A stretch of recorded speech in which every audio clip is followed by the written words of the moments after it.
Fact of the matter is I got a placement when I applied for overseas exchange in, if I'm not wrong, Scotland. Then being young, I didn't know the better, so I went to consult my mentor. And as a good mentor, he asked me questions. He don't have an answer for me.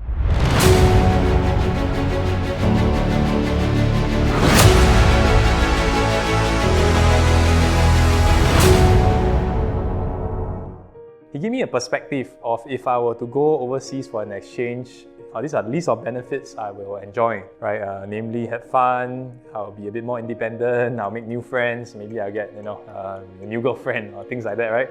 He gave me another list of if that 6 months I don't go overseas and I focus on the hustle and the business, right? What would it bring me? And a list of those things. Better head start, I can service my client, I can expand my clientele, all these things. And that made the world of a difference because when I sat down to weigh the difference, I felt that 6 months of compound effect compared to my 6 semesters as a bachelor degree, right, is quite a significant 1 out of 6, right? So it's 17%. So I look at it, but I still wanted to go for exchange, so I chose the middle ground and I went to a local exchange in SMU instead.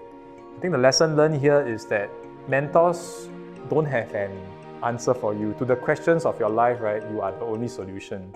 What they do, or ought to do, right, is to ask you a series of guiding questions so that you gain clarity and you make the decisions yourself, right? Because eventually it's still my life to lead, right? And I went to a local exchange, right, a middle ground position. So this internship episode is one of the chapters I wrote in the book, right? 100% is possible 100% of the time. Meaning to say, right, I don't have to choose between going for exchange or not going for exchange, right? Because once you are clear, clarity is power.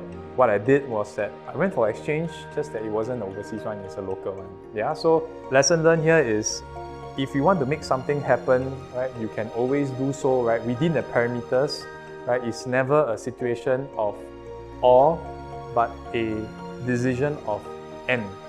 That means this thing can happen and the rest of the things can also happen concurrently and simultaneously. Yeah. So if you want a copy of the book which has a more in-depth explanation of this particular topic, right, you can pick up the book, English version one and the Chinese version one, and you can click on the link in the bio.